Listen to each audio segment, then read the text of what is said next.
سأكتب شعري الباكي بدمع القلب للحبر أسطره على كبدي وأترك دفتر الشعر. Déjà, vous ne savez pas, vous allez... Comment ça la charia? Et dites alhamdulillah, vive la France. Vous avez un leader piégeur. Allah nous a créé beaucoup d'animaux. On a pu récolter une très grande somme.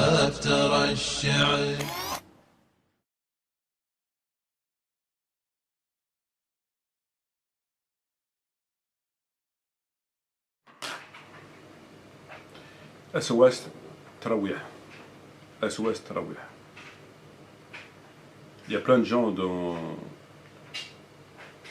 ma famille ou dans mes amis qui me demandent de les rappeler, qui demandent de mes nouvelles. Et à chaque fois, je leur dis j'ai pas le temps, je vous rappelle demain, etc. Parce que j'ai toujours un livre à terminer ou des mots de tête ou des statuts à poster. Mais lorsqu'il s'agit d'un frère qui me dit qu'il veut parler avec moi au téléphone sur les tarawih, ben, c'est plus fort que moi, je ne peux m'empêcher de lui dire que je l'appelle. Voilà, c'est ce que je fais, il est 1h20 du matin. Donc salam alaikum wa rahmatullahi wa barakatuh, je vais appeler le frère et il a besoin de parler de tarawih. SOS tarawih.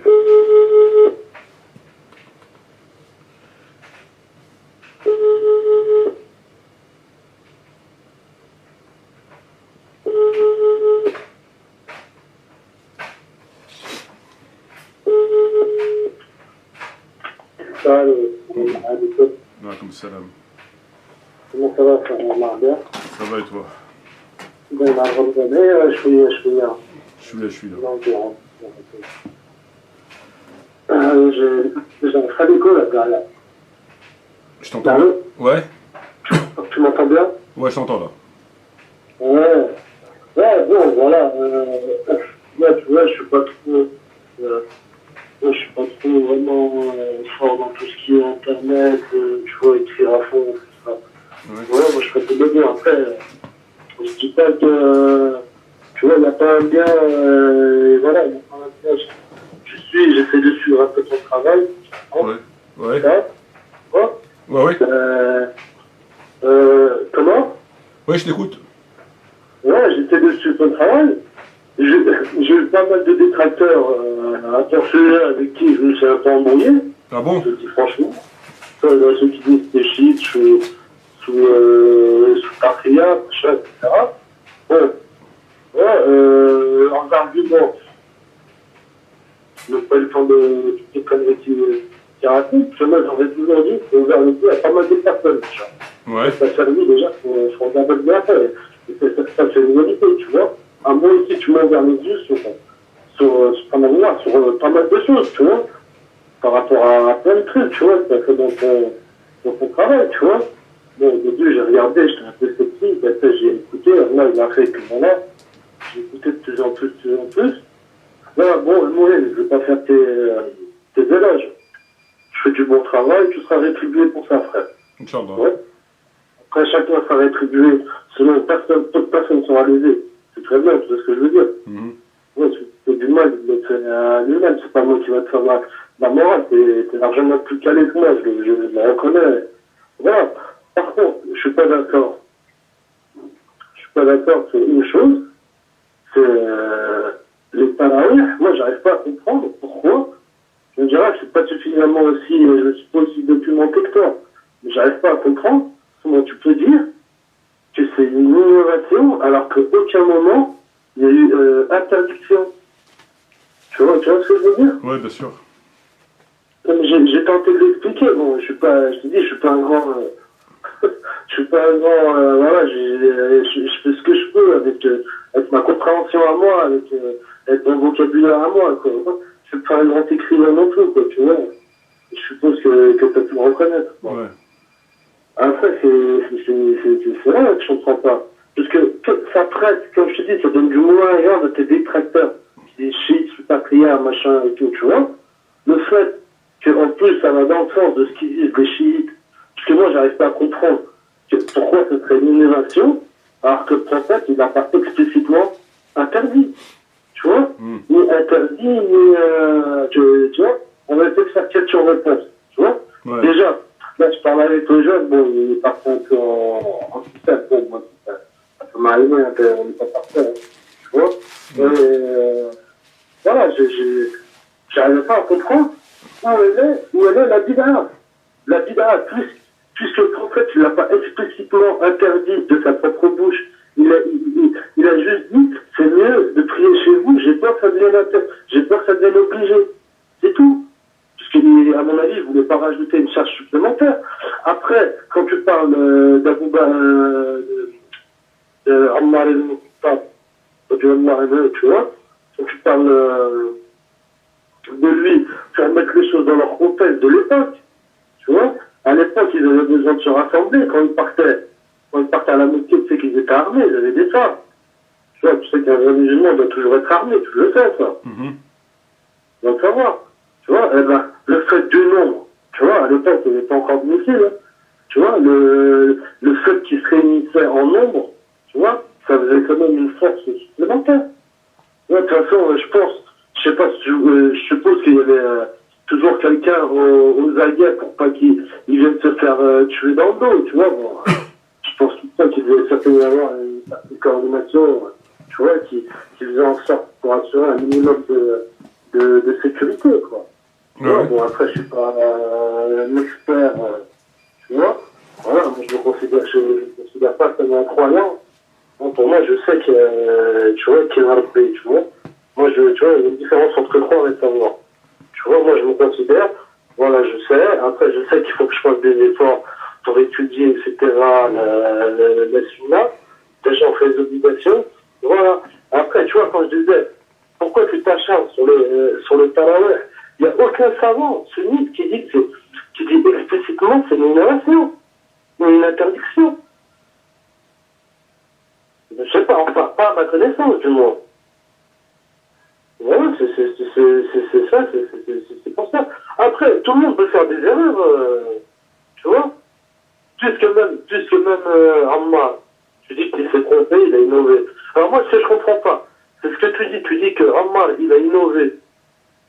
Il a innové en âme et conscience, malgré que c'était un contemporain du prophète et que le prophète, il a fait de multiples éloges à l'égard de Ammar. C'est ça que j'arrive pas à comprendre.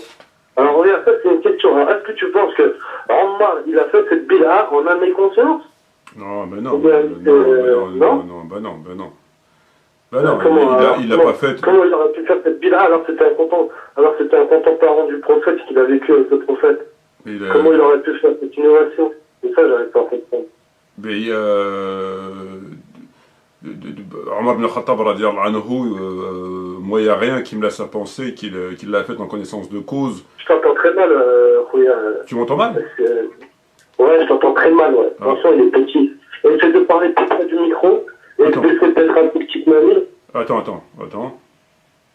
Tu m'entends là? Ouais, là, je t'entends un petit peu mieux. Tu m'entends mieux là? Ouais, là, je t'entends un peu mieux. Donc, Omar ibn Khattab, il n'y a rien qui nous laisse à penser dans les textes qu'il l'a fait exprès. Il n'y a personne qui a jamais dit, parmi les savants, les anciens ou les contemporains, qu'il avait fait exprès. Personne n'a dit ça. Il n'y a personne. Moi, j'ai jamais dit dans un de mes livres, ou j'ai jamais dit dans un de mes statuts, que Omar ibn Khattab, il l'avait fait exprès. Donc, il l'a pas fait. Alors, comment il aurait pu faire une chose qu'il n'avait pas fait avec le prophète? Parce que des prières pendant le ramadan, ça ne se dit pas quand même. Des prières groupées pendant le ramadan. Il n'y a pas. Ce que je veux dire? Il n'y a pas de.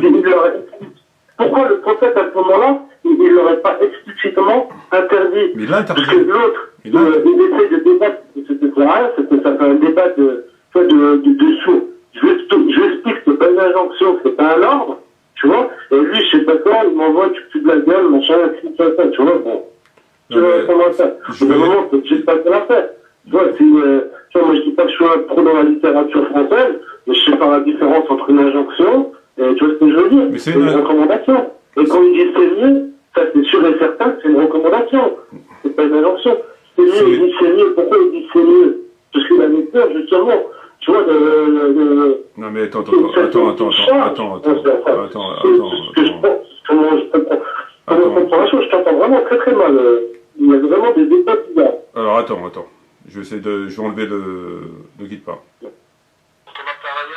Est-ce que tu m'entends là? Ouais, là je t'entends bien. Là. Voilà. Alors attends, ne quitte pas, je vais mettre le son plus fort. Tu m'entends, frère? Ouais, là je t'entends bien, je t'entends bien. Ok. Tout ce que tu me dis, tout ce que tu m'as dit au début, depuis que tu as pris la parole sur la question de Tarawih, tout ce que tu m'as dit, tout est faux. C'est-à-dire que toi, tu as eu des informations qu'on t'a donné un peu à droite à gauche, un frère par-ci, un fascicule par-là, l'imam de la mosquée du coin par-ci, etc. Mais tout ce que tu m'as dit, de A à Z, c'est faux. Tout, absolument tout. Il n'y a rien de vrai. Et ça, c'est malgré toi. J'ai pris des argumentaires, en fait. Non, t'as pris... Non, t'as... Non, t'as pas pris mes arguments... T'as pas pris... T'as pas pris mes arguments... On est parti tes argumentaires. Si, parce que je t'écoute, frère. Tu vois, je les mets tes vidéos, etc. Non, t'as déformé... Tu déformes mes propos, puisque tout à l'heure, quand t'as écrit un message... Tu as déformé mon propos, et après je t'ai corrigé, et tu m'as dit, tu as dit ça dans ton débat, dans l'audio que j'ai fait il y a 2-3 jours, et effectivement, tu as revu, t'as repris quelque part ton synonyme, en quelque sorte, c'est pas un synonyme, mais disons que on n'est pas dans le changement de terme, mais on joue quelque part sur les mots, c'est-à-dire on parle de conseils à recommandations, de recommandations, on va du peu petit, puis au fur et à mesure, c'est pas ça du tout, c'est pas ça. Je vais t'expliquer.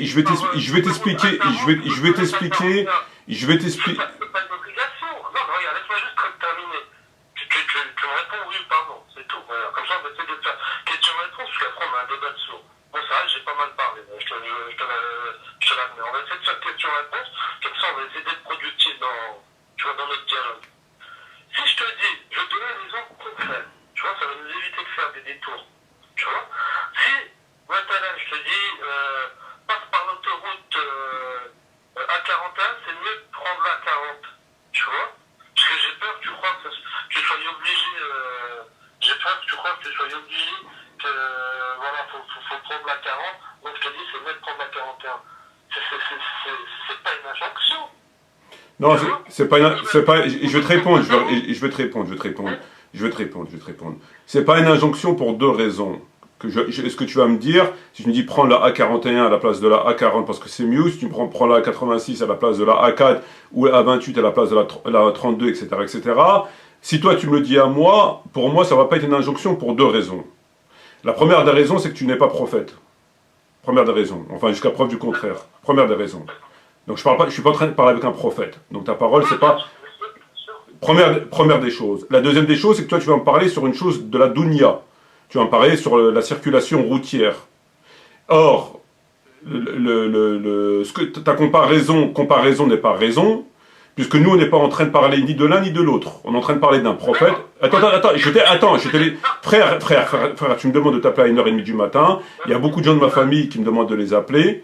Il y a beaucoup d'amis à moi et de frères qui me demandent de les appeler. À chaque fois, je leur dis j'ai pas le temps, parce que j'ai un livre à terminer, parce que j'ai une vidéo à faire, etc. Moi, j'ai pris, t'as posté un statut, t'as dit, mais Mathieu refuse de m'appeler. Je t'ai dit, mais je t'ai jamais refusé de t'appeler, d'ailleurs, je te connais pas. Tu m'as dit, non, mais tu réponds pas à ton téléphone. Ben, évidemment, quand les gens m'appellent, moi, je sais pas, si j'ai pas convenu avec quelqu'un d'un rendez-vous, je réponds pas forcément au téléphone. Donc, il y a une nuance, d'accord. Frère, écoute-moi, s'il te plaît. Donc il y a une nuance entre ne pas répondre au téléphone après avoir pris rendez-vous et le fait d'appeler quelqu'un sans l'avertir et qui ne répond pas parce qu'il est occupé. Donc c'est 2 choses différentes. Mais c'est pas grave. Donc c'est très important de dire. C'est pour ça que j'étais étonné. Moi quand j'ai quelqu'un appelle moi, je réponds. Ou alors je peux pas faire autrement. Mais bon. Maintenant, je vais je vais t'expliquer par rapport à ce que tu as dit là. Ce que tu as dit là, étant donné que tu n'es pas prophète et que tu es en train de me parler sur une chose de la circulation routière. Donc, pour ces deux raisons-là, je ne vais pas les prendre comme une injonction. Maintenant, on va remettre, comparaison n'est pas raison, on va remettre le sujet dans la religion. La première des choses, c'est qu'on a affaire à un prophète. On n'a pas affaire à un commun des mortels, à un homme normal, c'est un prophète. Premier des points. Donc la parole d'un prophète, je t'apprends rien, elle a plus de valeur que la parole de tous les autres êtres humains. Premier des points. D'accord, je peux te couper des petites secondes? Oui. Je peux te couper des petites secondes? En analysant le texte, le hadith, tu vois, le prophète, tu vois, quand il interdisait quelque chose, il le disait explicitement. Quand il disait une recommandation, il le disait explicitement. Tu vois? Après, tu vois, il n'allait pas dire... Je vais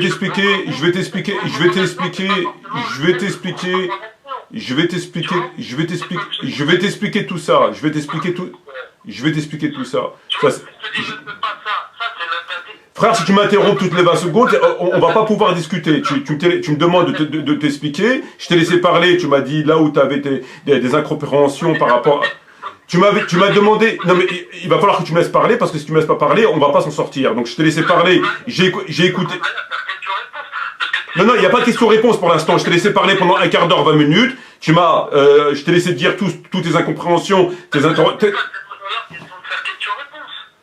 Pour l'instant, je vais te répondre à l'ensemble de tes interrogations où tu avais des interrogations et un certain nombre de zones d'ombre. Une fois que je t'aurai répondu à les différentes interrogations et à tes zones d'ombre que tu m'as exposées durant 20 minutes ou un quart d'heure, tu pourras prendre la parole et me poser questions et je te répondrai au fur et à mesure. Mais avant qu'on arrive à des questions-réponses, je vais répondre à toutes tes zones d'ombre que tu m'as évoquées. Donc maintenant, je reprends la parole et je t'explique. Tu m'as parlé de la circulation routière. On est face à un prophète, on n'est pas face à un homme. Donc c'est un premier des points. Le deuxième des points, c'est que le prophète Mohammed alayhi salam, il faut faire la distinction entre lorsqu'il évoque les choses terrestres et lorsqu'il évoque la question de la religion. Lorsqu'il évoque les choses terrestres, c'est-à-dire l'agriculture ou les choses sur la guerre ou des stratégies militaires ou différentes choses.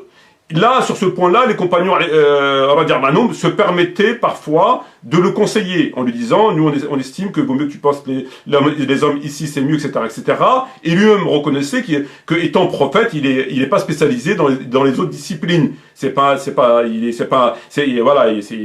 agriculteur, c'est pas un cuisinier, c'est un prophète. Donc là, les compagnons se permettaient et c'était accepté, de lui faire des réflexions, des remarques, et de le conseiller. Et parfois, il acceptait. C'est une chose. Ce qui renvoie à ta circulation routière. Nous sommes là dans le domaine de la religion, et plus précisément dans le domaine de la prière. Dans le domaine de la prière, et aucun savant ne remet ce point en question, et Dieu merci, il n'y a qu'un prophète, il n'y a que le prophète qui peut légiférer. Aucun être humain ne peut venir t'imposer une prière, changer la prière, rajouter une prière, enlever une prière, etc. Tout ce qui est dans le domaine de la religion, c'est le prophète. Bon. La question des tarawih, as-salat tarawih, n'existe pas dans le Coran, n'existe pas dans la Sunna. Le terme tarawih n'existe pas. J'arrive, je suis en train de t'expliquer. Le terme tarawih n'existe pas ni dans le Coran, ni dans la Sunna. Bab tarawih n'existe pas. Dans la Sunna, ça n'existe pas. Tous les abouab que nous avons, la prière de l'éclipse, la prière du sommet, la prière de ça, frère, s'il te plaît, ne m'interromps pas, sinon je vais couper, on va arrêter là. Ne m'interromps pas, je t'ai écouté comme on écoute un professeur, je t'ai bien entendu, je vais t'expliquer, j'ai terminé, tu me poses tes questions. Si tu estimes que ma réponse n'est pas convaincante, tu me dis, tu m'as dit ça, je te répondrai. Mais ne m'interromps pas, parce que si tu m'interromps toutes les 20 secondes, alors que moi je t'ai pas interrompu, je ne pourrais pas expliquer. Donc, non, ça fait quand même 5 ou 6 fois que je te le dis.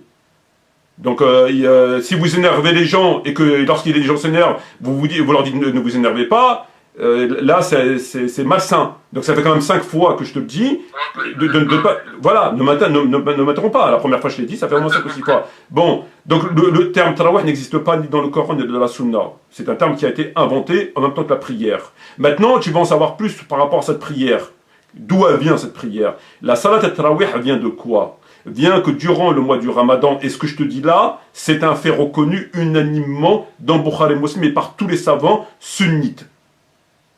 Il n'y a aucun qui te dit non, ça ne s'est pas passé comme ça. Tous, 100%.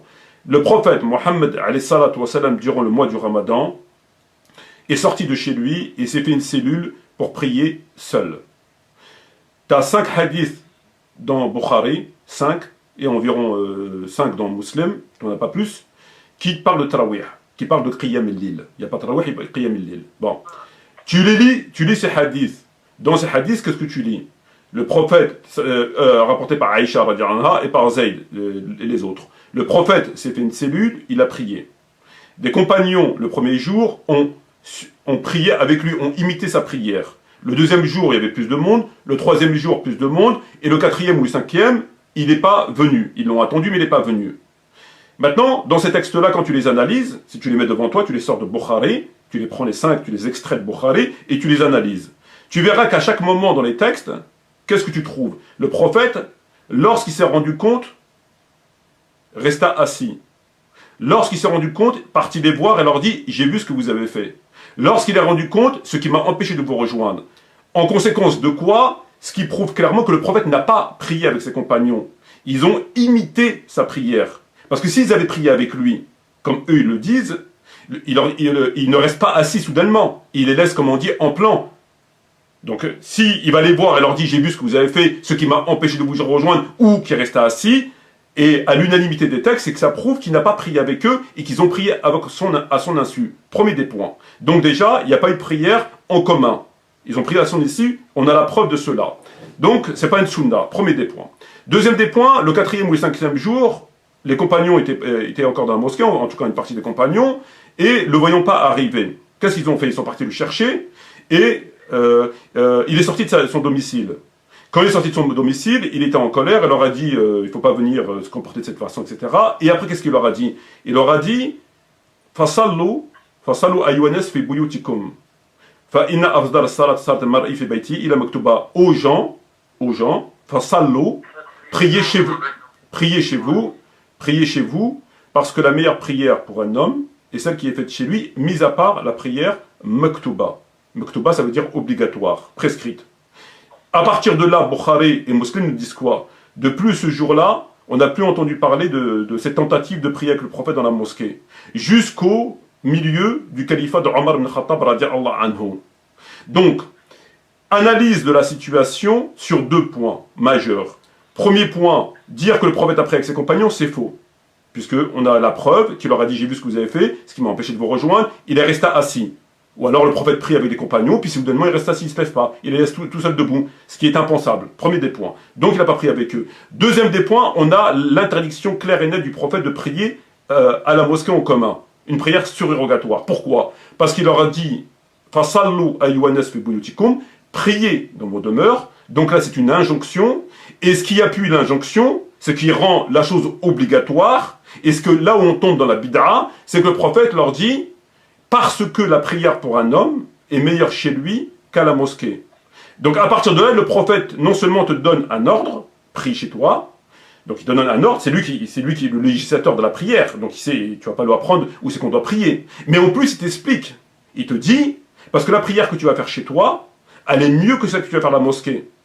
Donc tu as l'innovation d'un côté, prière en commun, et le deuxième truc, l'interdiction, la bid'a blâmable, puisque le prophète, ça va à l'encontre de ce que dit le prophète. Et tout ce qui va à l'encontre du Coran et de la Sunna est reconnu par tous les savants comme étant une innovation blâmable. Parce que l'innovation blâmable, une des explications de l'innovation blâmable, c'est quelque chose qui contredit ou le Coran ou la Sunna. Et là, ça contredit la Sunna. Ça contredit la Sunna. Pourquoi? Parce que le prophète te dit, prie chez toi. Et toi, tu fais le contraire, tu pries à la mosquée. Donc tu désobéis au prophète. Quand tu prends le hadith, quand le prophète il dit, entre la salat, lorsque l'iqama est prononcé, lorsqu'on fait l'iqama, plus de prière nafila. On est obligé de faire la prière obligatoire lorsqu'on fait la prière iqama. Ça veut dire quoi? Ça veut dire que toi, tu n'as pas le droit de faire après l'iqama une prière surérogatoire. Conformément à un hadith qui dit, lorsque l'iqama est prononcé, on ne fait plus de prière surérogatoire. C'est trop tard. On les fait avant, mais pas après. Si toi, tu viens et tu fais des prières nafila après l'iqama, c'est-à-dire le deuxième appel de la adhan, tu es en infraction. Parce que le prophète a dit, non, on ne fait plus de prière nafila après. Donc, tout ça, tout le monde le comprend. Tu vas voir n'importe quel imam du coin, il va dire, oui, tu n'as pas le droit, parce que le prophète a dit. Mais là, personne ne le comprend. Donc là, tu as l'interdiction du prophète et il te conseille pour ton bien en te disant tu pries chez toi, c'est mieux de prier chez toi. Mais vraisemblablement, les gens préfèrent quand même prier à la mosquée. Ils préfèrent donc faire une prière qui est mieux, qui est moins mieux. C'est-à-dire le prophète te dit prie chez toi parce que la prière chez toi elle est mieux que celle que tu vas faire chez toi à la mosquée. Mais toi tu dis non, non, non, moi je préfère faire une prière qui est moins bien. Alors là on est chez les fous. Ça c'est le deuxième point. Le troisième point, le plus important et le plus radical. Tous les savants et tous les textes, aucun ne dit que le prophète est sorti plus de 3 ou 4 jours durant la mosquée. Aucun texte ne dit ça. Donc, aujourd'hui, il y a des gens qui prient un mois, durant un mois du Ramadan. Quel est le prophète qui a inventé, qui a légiféré le fait que les musulmans prient pendant un mois?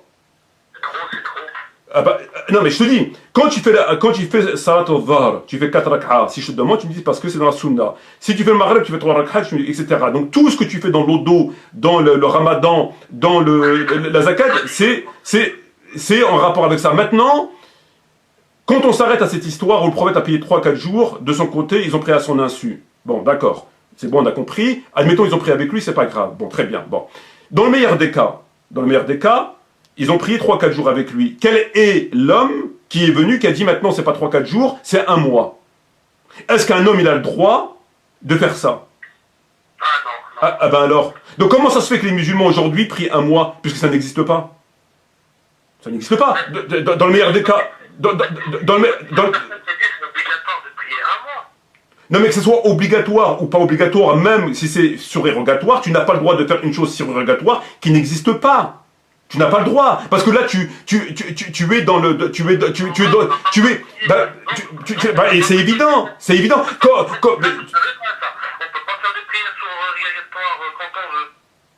Tu fais des prières surrogatoires, tu fais des prières surrogatoires à condition qu'elles soient encadrées par le Coran et par la Sunna. C'est-à-dire, par exemple, quand tu fais par exemple des prières surrogatoires, tu les fais par 2 rak'ah. T'as pas le droit de faire des prières surrogatoires de 4 rak'ah. Ça n'existe pas. T'as pas le droit de faire des prières surrogatoires de 3 rak'ah. Toute prière surrogatoire, tu es obligé de les faire par 2. Donc ta pratique religieuse que tu vas faire, elle est encadrée par le Coran et par la Sunna. C'est-à-dire que tu peux faire des actes surrogatoires, mais à la condition qu'ils ne soient pas contraires ni au Coran ni à la Sunna. T'as pas le droit. Donc là... Tu peux faire plusieurs prières de 2 rak'ah chez toi. Autant que tu veux, toute la nuit. Mais tu n'as pas le droit de prier en commun parce que le prophète, déjà, il ne l'a jamais fait. Premier des points. Parce que le prophète l'a interdit en disant priez chez vous et il te donne... Regarde, je vais te poser en Ramadan, admettons. Admettons, là, on est en Ramadan. Ouais. Tu vois Je suis dans un pays, on va dire, musulman. On va dire, allez, soyons fous, tu vois Ouais. On va dire un pays plus musulman, voilà. Musulman, carrément. Tu vois il y a une mosquée, j'y vais comme ça, tu vois, pour prier.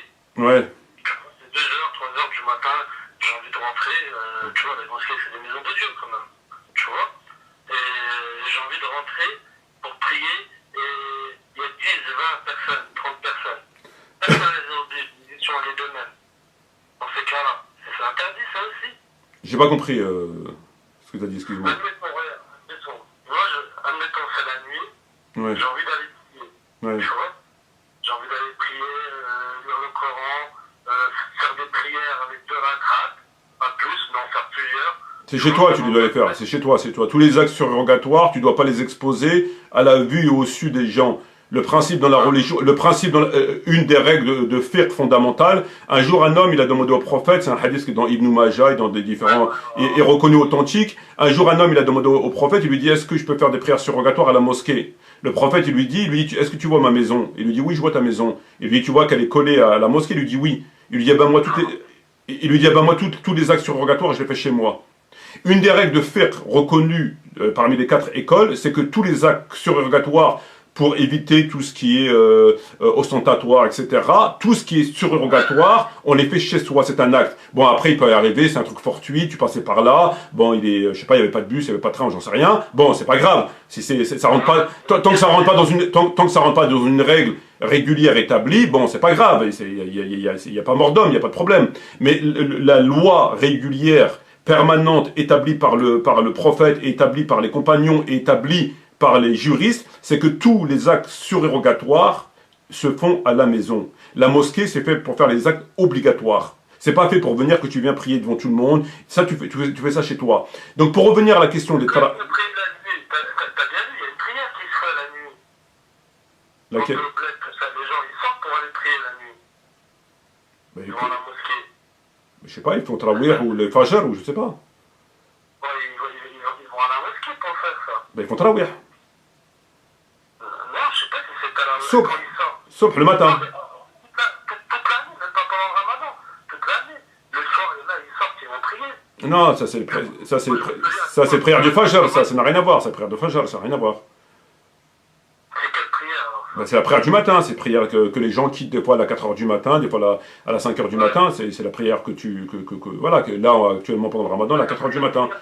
Ça c'est une prière, oui, c'est la prière qui est obligatoire, qu'on doit faire à la mosquée. C'est obligatoire d'aller à la mosquée. Oui, c'est obligatoire. C'est ça, à rendre dans le cadre de la Salat Moktuba. Voilà. Ça, donc, ça, c'est obligatoire d'y aller, se réveiller pour les hommes, pas pour les femmes. Oui, c'est la prière obligatoire de Salat Sobh. Ça a fait partie, le prophète il a dit « Illa Salat Moktuba ». Donc, ça c'est un premier point dans ce que nous avons évoqué. À partir de là, il y a un truc qui est extrêmement grave dans la question des Salat al-Tarawih, c'est que non seulement c'est une désobéissance au prophète, parce que le prophète te dit de prier chez toi, et toi tu fais le contraire de ce qu'il te dit. Et le deuxième des points, ce qui est encore vraiment très grave, c'est qu'on a un législateur qui n'est pas le prophète, et qui a inventé une prière qui dure 1 mois, chose qui n'a jamais existé à l'époque du prophète. C'est qui a inventé ça, la prière qui dure 1 mois? C'est Omar ibn Khattab. C'est lui qui a inventé. C'est lui qui a fait la prière pendant 1 mois, c'est lui le premier. Il a dit, c'est obligé de venir à la... Non mais arrête de me dire c'est obligé ou pas, c'est pas la question que ce soit obligé ou pas obligé. La personne qui a institué cette prière qui existe aujourd'hui et qu'il s'agit de prier à la mosquée, pendant 1 mois c'est Omar ibn Khattab. C'est lui qui a inventé cette prière, c'est lui qui a réuni les gens sous un seul lecteur pendant tout le mois du Ramadan. Ça n'a jamais existé à l'époque du prophète. Jamais les musulmans n'ont prié 1 mois à l'époque du prophète pendant le Ramadan. Ça n'existe pas. Dans le meilleur des cas, dans le meilleur des cas, on a 3 ou 4 jours. Dans le meilleur des cas. Dans le meilleur des cas, et encore, dans le meilleur des cas, on a 3-4 jours, dans le meilleur des cas, on a 3-4 jours dans, comme eux ils disent, même si ils mentent, parce que c'est évident voilà, mais dans le meilleur des cas, on a 3-4 jours. Donc maintenant, la question elle est très simple. On est en train de faire une prière, qui n'a jamais existé à l'époque du prophète, et tout le monde le reconnaît, que jamais le prophète n'a prié 1 mois à la mosquée avec les compagnons. Ça n'a jamais existé. Dans le meilleur des cas, il a prié 3 ou 4 jours tout seul, et les compagnons ont prié à son insu. Donc ça veut dire qu'on est en train de suivre une pratique religieuse qui est la prière, qui a été instituée par un autre que le prophète. Point à la ligne. Ça veut dire que c'est très clair. Maintenant, ce que tu m'as dit tout à l'heure, tu m'as dit oui, mais dans ces cas-là, les compagnons, comment ça se fait, etc. Maintenant, si tu veux apprendre par rapport à ce sujet, il faut lire des livres qui sont très peu connus. Il faut savoir que si tu lis le livre de l'imam al-Shatibi, Al-Muwafaqat, dans le livre de l'imam Shatibi Al-Muwafaqat, il est écrit que des compagnons et des tabi'in ne faisaient pas tarawih. Des compagnons et des tabi'in ne faisaient pas tarawih. Quand tu prends le livre de l'imam al-Shatibi, mais c'est pas une obligation, c'est une hérésie. Je suis en train de te dire, c'est pas la question de l'obligation ou pas, ça n'existe pas. Même, c'est même, il faut le terme obligatoire.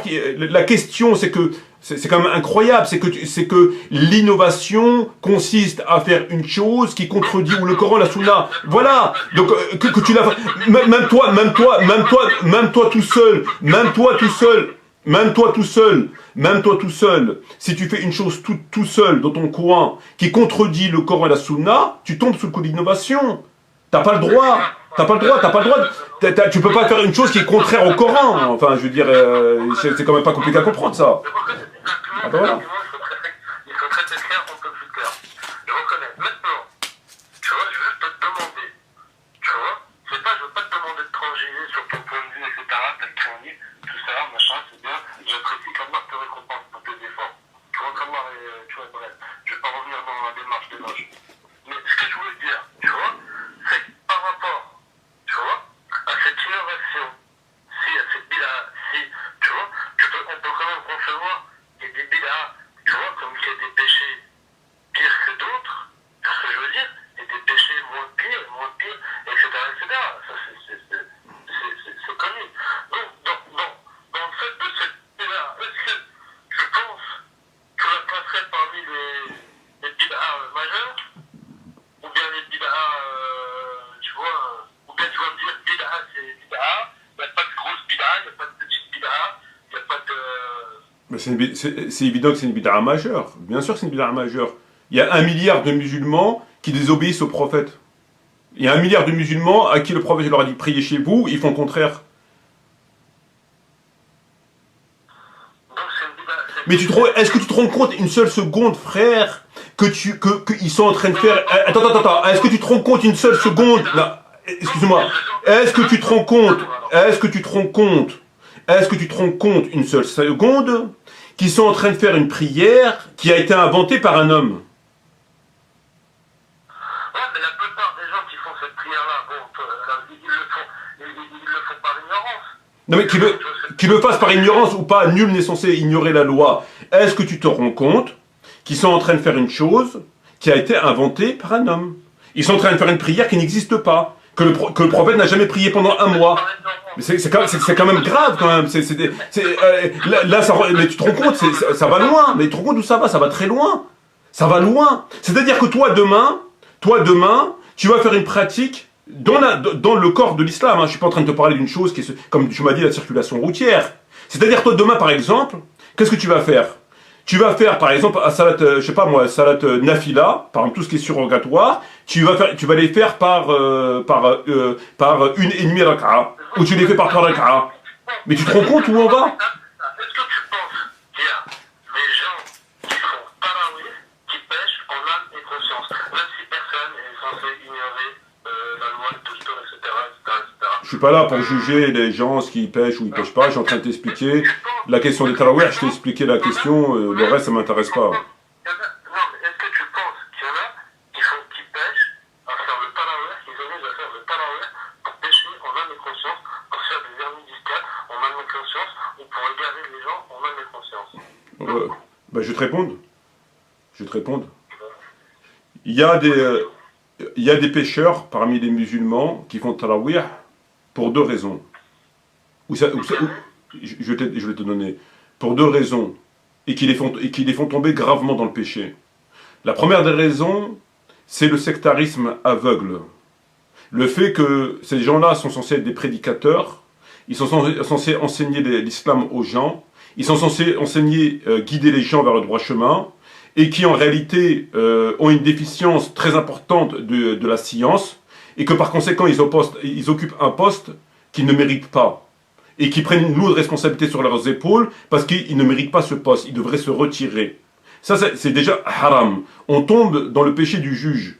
Le juge qui donne la bonne sentence a 2 récompenses. Le juge qui donne la mauvaise sentence a 1 récompense.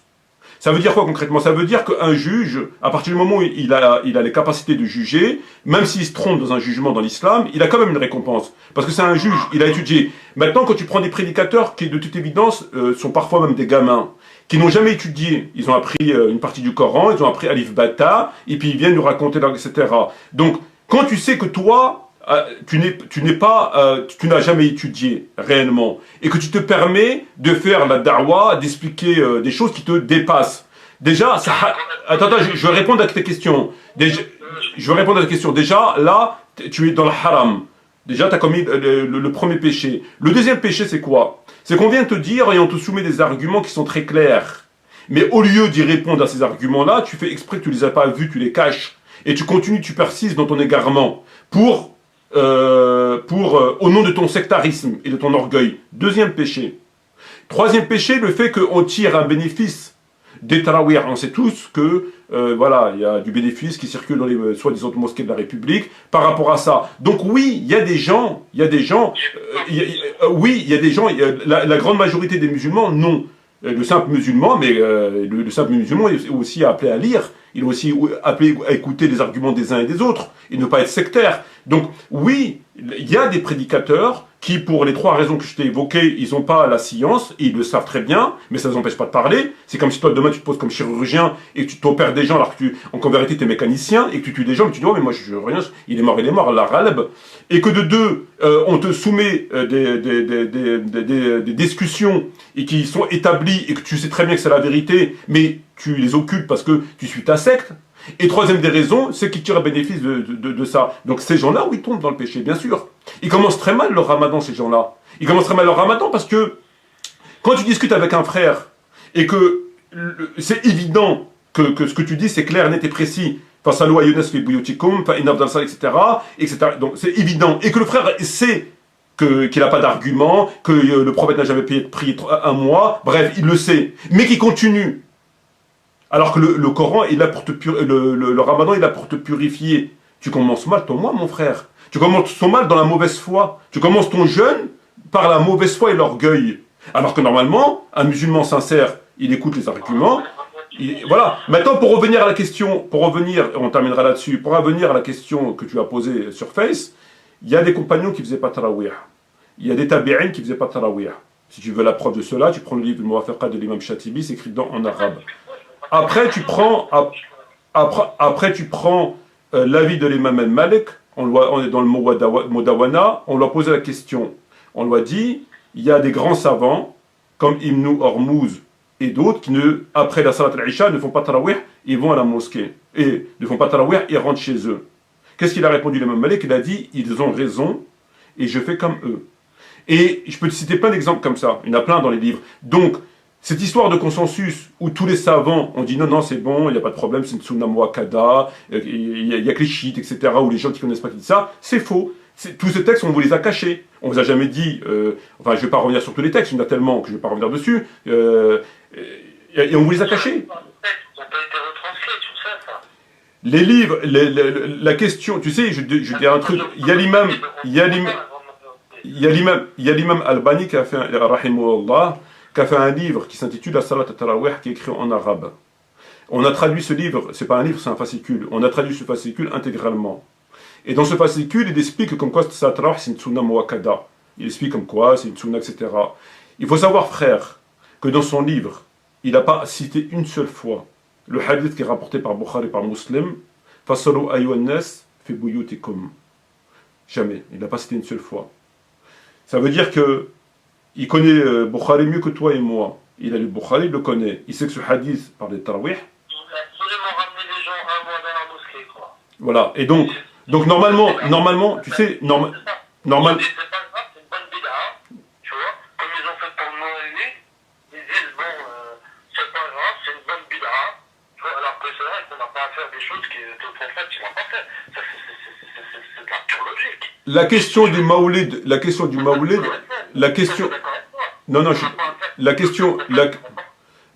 Maoulid, elle est moins innovatrice que les tarawih. Je vais te dire pourquoi elle est moins innovatrice que les tarawih. Parce que la question de la naissance du prophète est une question qui a pour réponse que le prophète ne l'a pas faite. Et que les gens disent qu'à partir du moment où le prophète ne l'a pas faite, on n'a pas à la faire. Or, la question que le prophète ne l'a pas faite est éloignée de la question que le prophète a interdit. Dans le tarawih, le prophète a interdit. Donc on a la loi, on a le texte, on a l'interdiction. Donc là, il n'y a plus de doute. Alors que la question de l'anniversaire, on n'a pas de réponse. On est obligé de travailler sur des ijtihad.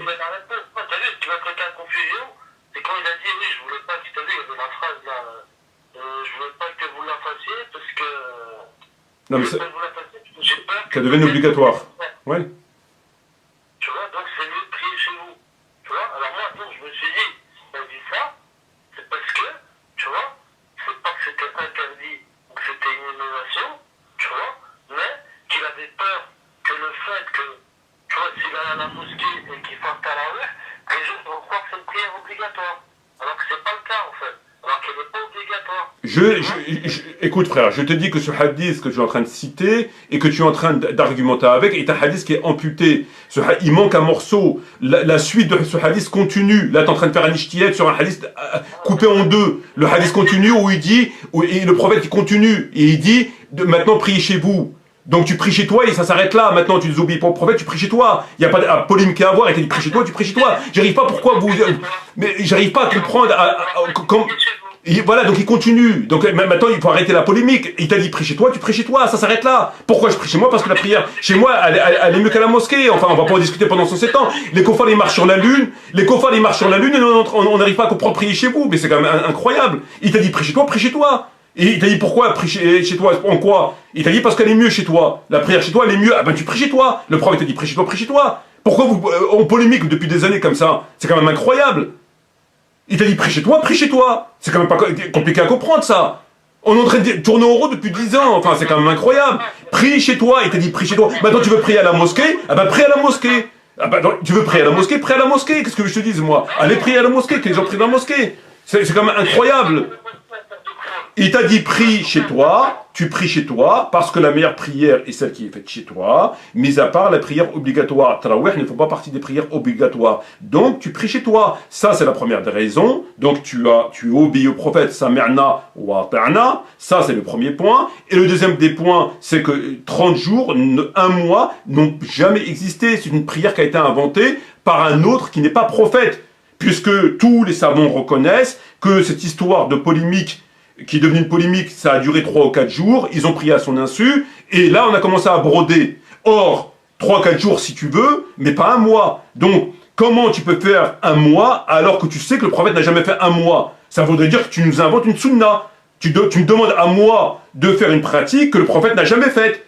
C'est quand même extraordinaire quand même. C'est quand même extraordinaire. C'est-à-dire qu'il y a un homme qui est venu et qui a dit ben, moi j'ai une bonne idée. Vous savez ce qu'on va faire? On va se réunir à la mosquée et on va faire pendant un mois. C'est super comme idée, non? Et venez, on va faire pendant un mois. Voilà, c'est tout. C'est la seule innovation qu'il a fait. Bah, il a fait. On va rester trop longtemps au téléphone. Il y a d'autres choses, mais on va rester.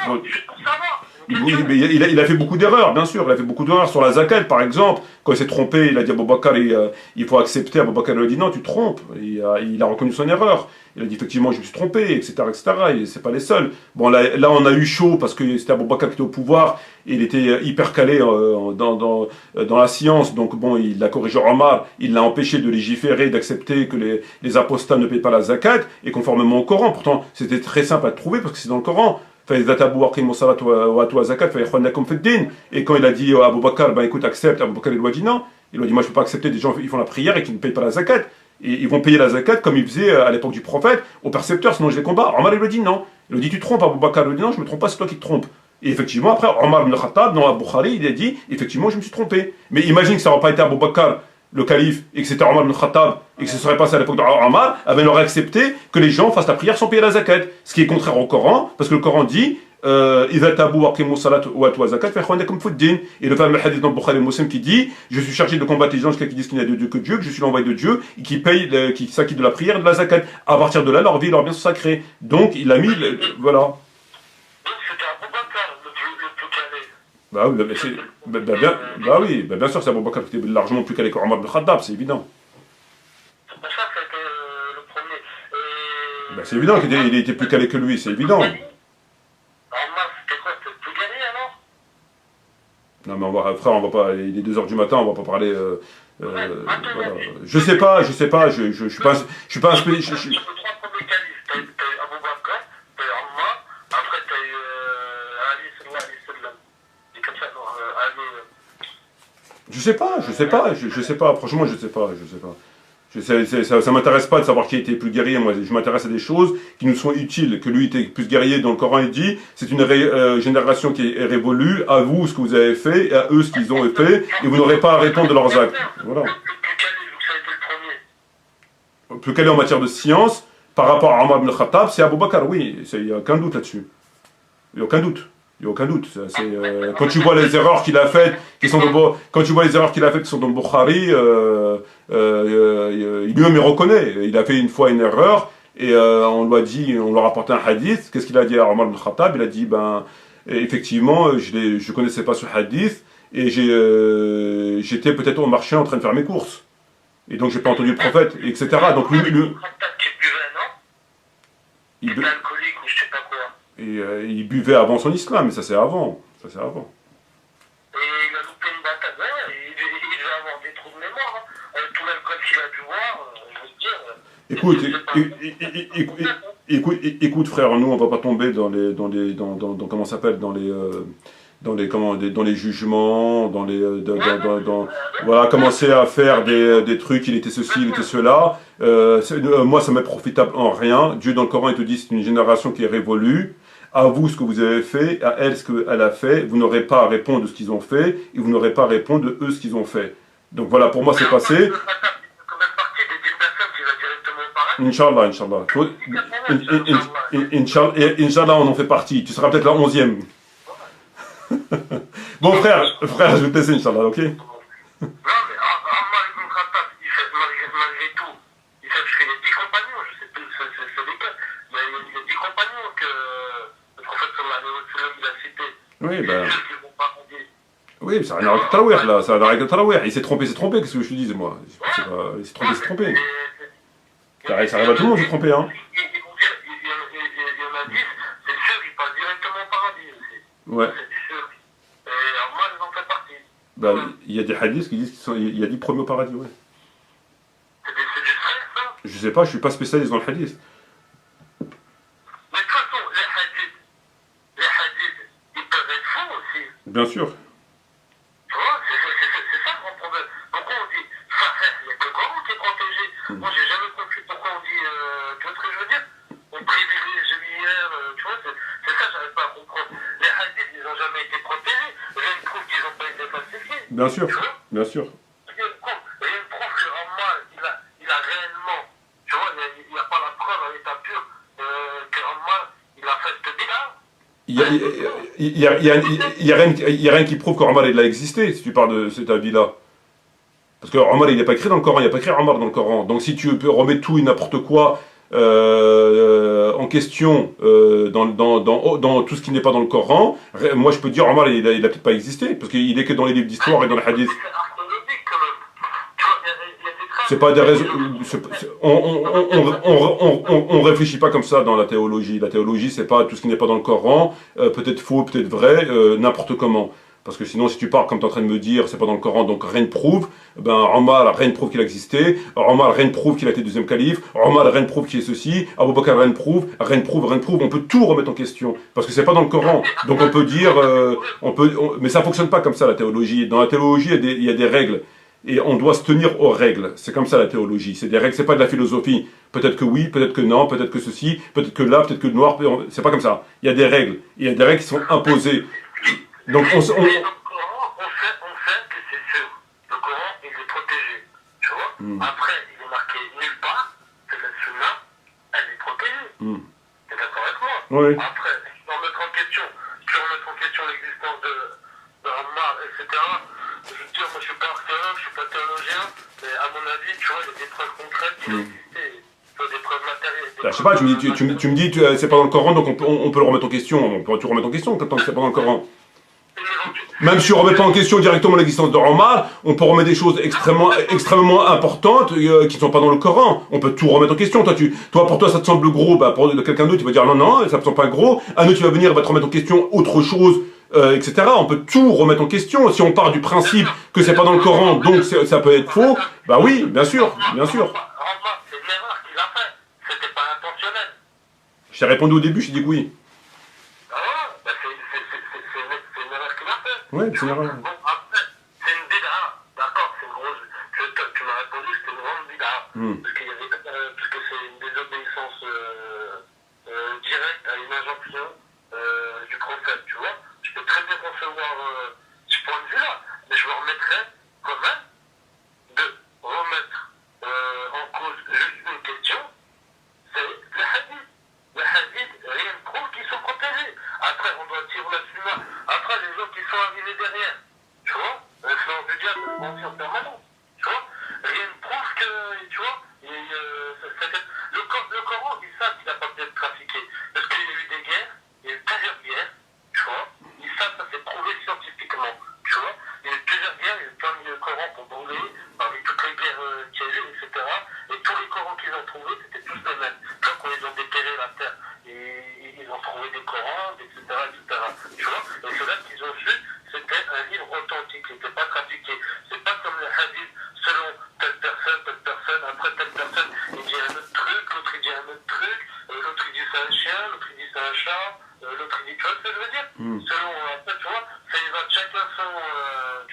Ouais. Ce que je veux dire. Pas comme voilà. Donc, on ne peut pas affirmer quelque chose qui n'est pas protégé par Dieu dans le Coran. C'est marqué, fidèle à la sunna? Bah oui, C'est marqué? bien sûr. Oui, c'est marqué. Mais la sunna, c'est ce qu'il a dit le prophète. C'est ce qu'il a dit le prophète. C'est dans le Coran. Il n'y a que le Coran qui est protégé. Tu vois? Donc, on peut très bien remettre en question les hadiths, je suppose.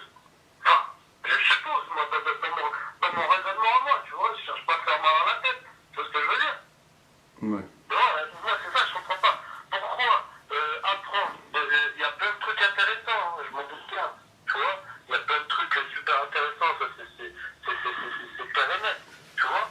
Bon, après, bon, voilà, espérons que la prière, elle est faite correctement, etc. De toute façon, dans le Coran, c'est à peu près expliqué, hein. Tu vois comment faire la prière. C'est pas expliqué vraiment dans la totalité, tu vois?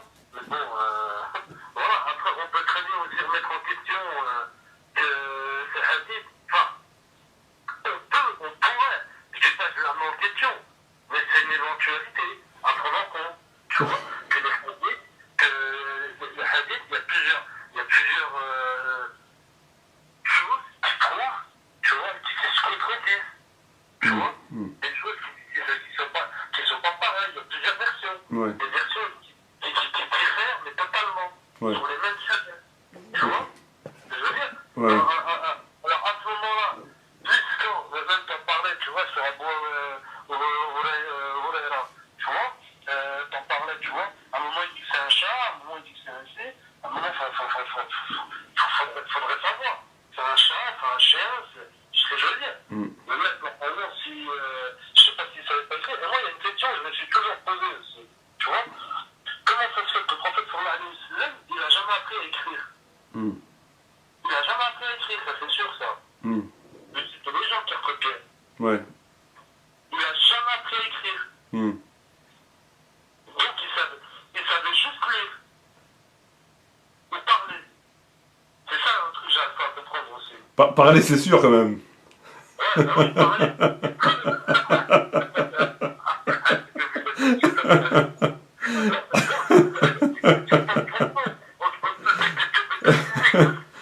Il savait pas écrire, il savait pas lire, il savait pas parler. Là, on en est sûr quand même. Comment ça se fait qu'il n'a pas appris à lire et à écrire? Je vais demander je vais demander à Rachid Abou Edeifa, il doit avoir la réponse. Je vais demander à Rachid Abou Edeifa, il doit avoir la réponse.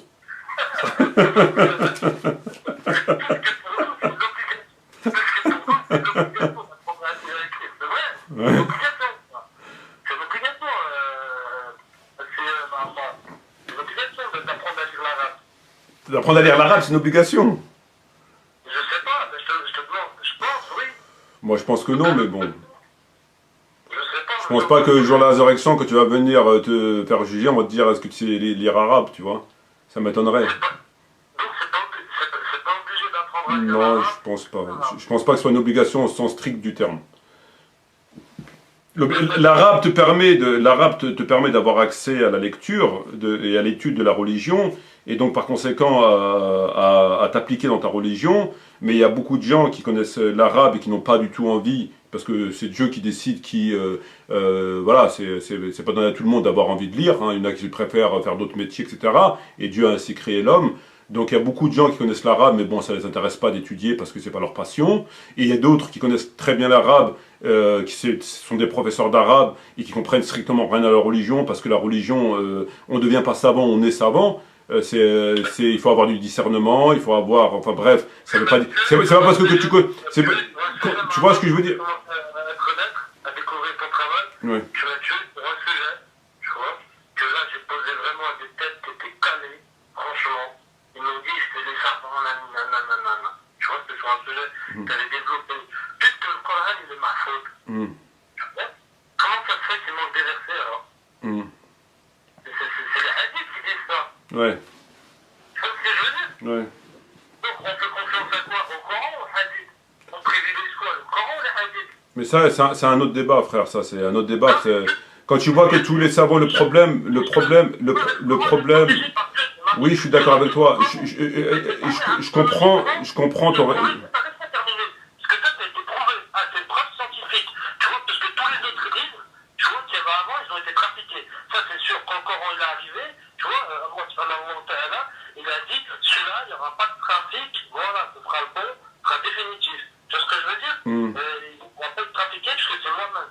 Et ça a été prouvé archéologiquement. Ils ont déterré le Coran, et ils n'ont pas retrouvé, tu vois, deux qui disaient, voilà, qui contredisaient l'autre. À part peut-être une ou deux erreurs de frappe, tu vois. Ils en ont pas trouvé un où il manquait des versets, où il y avait des autres versets, etc. Tu vois. Ce soit n'importe quel Coran. C'est le même pour tout le monde. Tu vois ce que je veux dire? À part, je crois, j'ai entendu, il y a un enfin, je crois qu'ils se sont amusés à trafiquer c'est une autre histoire, ils se sont amusés à trafiquer un Coran en Angleterre, je sais pas ce qu'ils ont fait, tu vois, dans la langue arabe, ils se sont amusés à trafiquer, je sais pas ce qu'ils ont tourné, mais bon, il y a longtemps que j'avais entendu parler de ça, tu vois, voilà. Donc, à ce moment-là, comment il pourrait manquer des choses, tu vois, alors qu'il est protégé par Allah? Ouais. Même quand tu as fait le débat avec Cyrus, tu vois, ça a été un argument contre toi. Parce que j'ai vu un peu tes détracteurs, tu vois. Que même Cyrus disait non, nous on dit la faute de mouvement. Tu vois, il peut pas être, tu vois. Bon, t'as donné un peu l'impression de botter en touche. T'arrêtes pas, tu vois, je me suis dit, putain, c'est quand même un argument convaincant. Parce que bon, je suis pas aussi érudit que toi, tu vois ce que je veux dire, je te dis franchement. Mais bon, il y a quand même certains points, tu vois, qui me donnent à penser, il y a une certaine expérience, tu vois, de ma vie, tu vois, qui me dit, qui m'a moi, c'est moi, je dis, tu vois, j'en ai toujours, moi je suis pas croyant, je sais qu'il y a un bon Dieu, c'est différent. Tu vois ce que je veux dire? Je me considère pas comme, tu vois, croyant. Croyant, pour moi, ça veut rien dire. Tu sais ce que je veux dire? Croyant, c'est quand t'es pas sûr. Tu sais, tu crois, tu penses. Il y a ces trois machins-là. Là, je suis en train de faire ces trois choses complètement différentes. Penser, croire, etc. Et là, je voudrais vraiment avoir ta réponse à toi, parce que je sais que tu boutilles énormément, tu as fait énormément d'analyses très pertinentes, tu vois, qui m'ont ouvert, qui m'ont donné à réfléchir.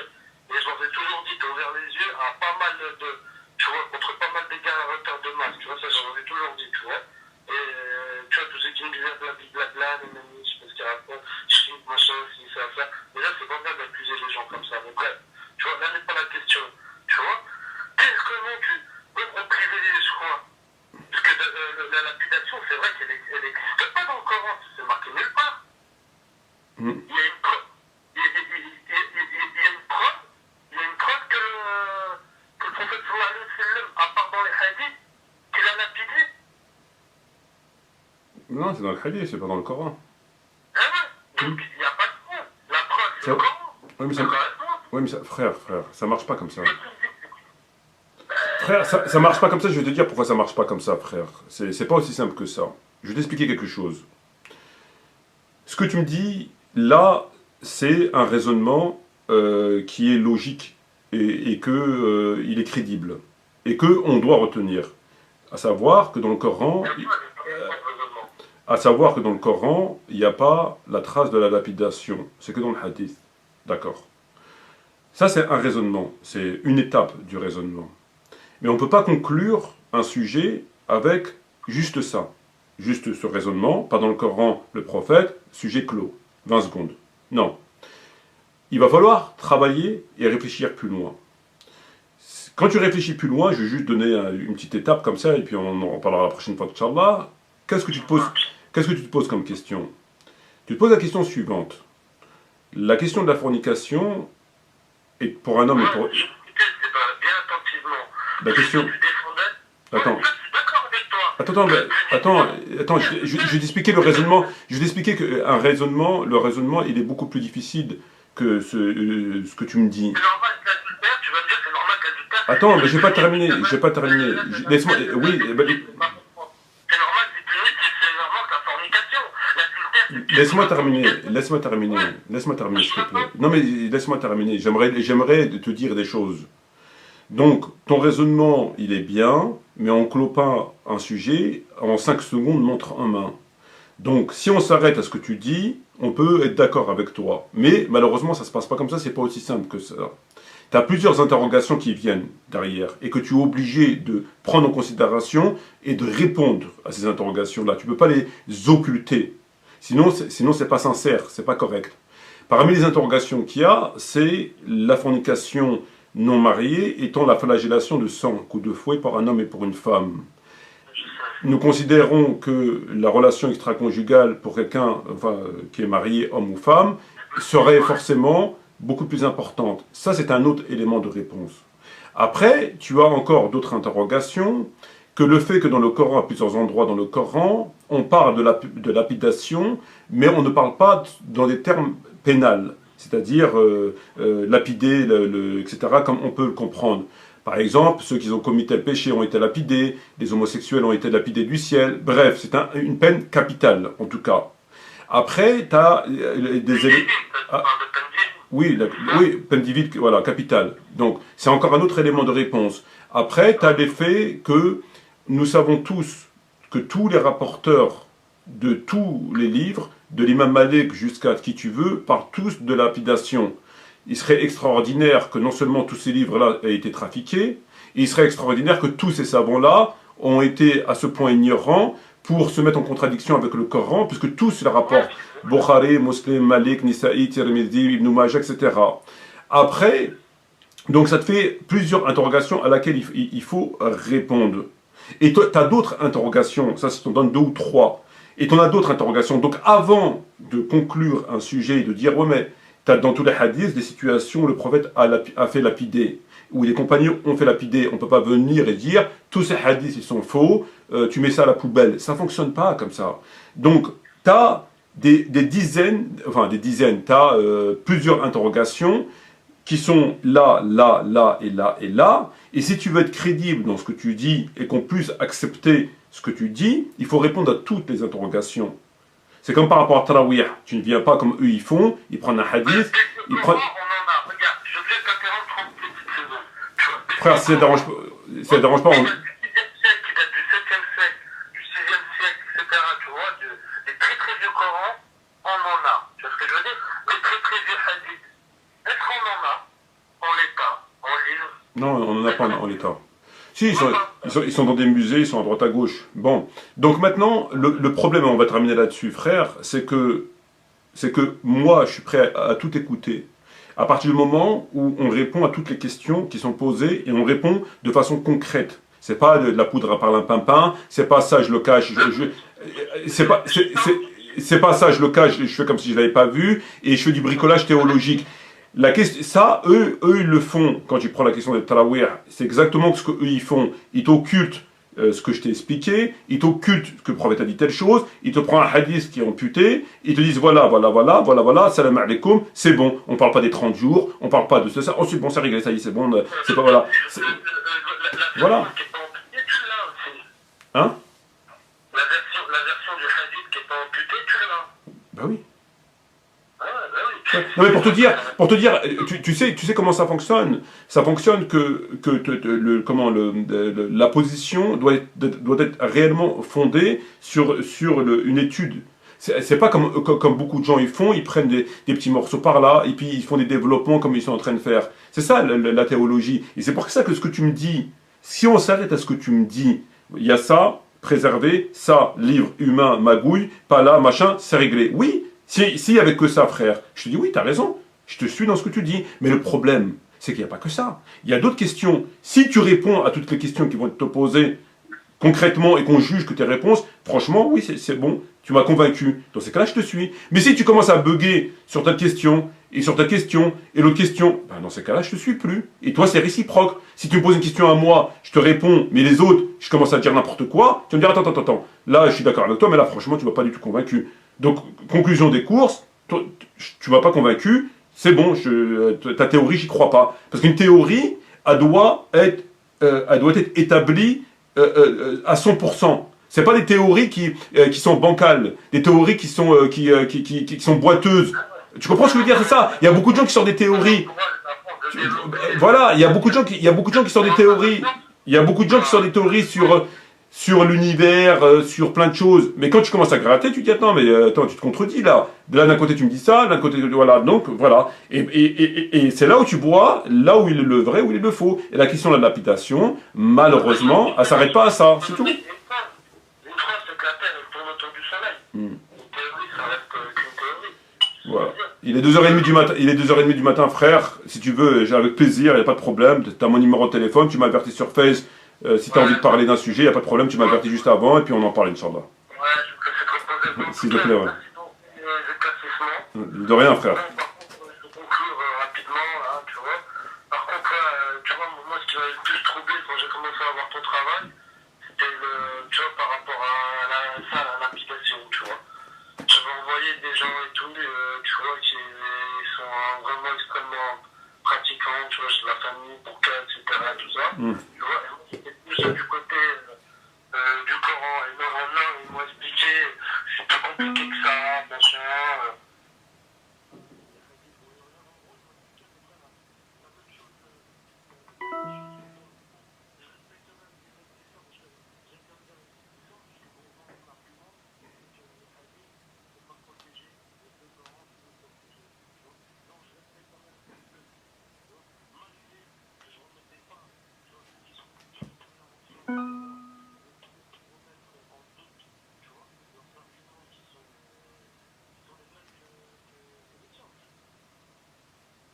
T'as été vachement rapide, t'as été vachement productif dans ton explication. Donc, tiens, merci pour cette sadaqa. Je te souhaite beaucoup de rêves, Inch'Allah. Et de toute façon, Allah, il s'excusera pour tout ton travail. Amen, amen, Inch'Allah, amen. Je te remercie beaucoup. J'ai été beaucoup touché sincèrement, par tout ce qui t'est arrivé. De toute façon, on est tous dans une situation, je veux te dire, on est en guerre permanente. Je ne peux pas trop parler indéfiniment. Mauvais. C'est Inch'Allah, et puis voilà, tu vois. Et puis, Inch'Allah, je te rappellerai, je te préviendrai en privé selon tes disponibilités. Inch'Allah. J'ai quelques petites questions à te poser, des petites interrogations. Très bien. Okay. Tu peux faire des doigts pour moi pendant ce ramadan. Voilà, ça, j'aimerais te demander de faire des doigts. Je faire des doigts pour la guidance, pour moi. Voilà, tu vois, voilà, je te demande un peu. Merci pour m'avoir accordé cette situation de merci beaucoup. Merci beaucoup, frère. Amen, كذلك.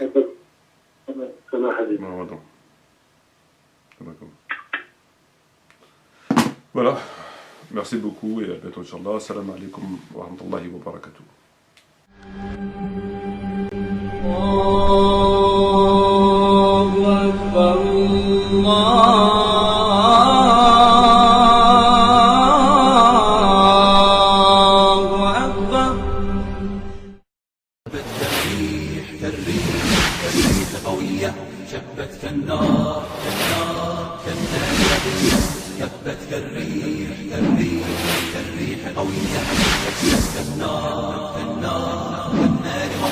سارت بالعزم فتية طارت كالصقر أبية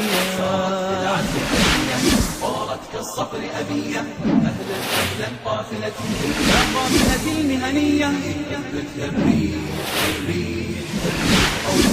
شبت كالنار كالنار وضية هبت كالريح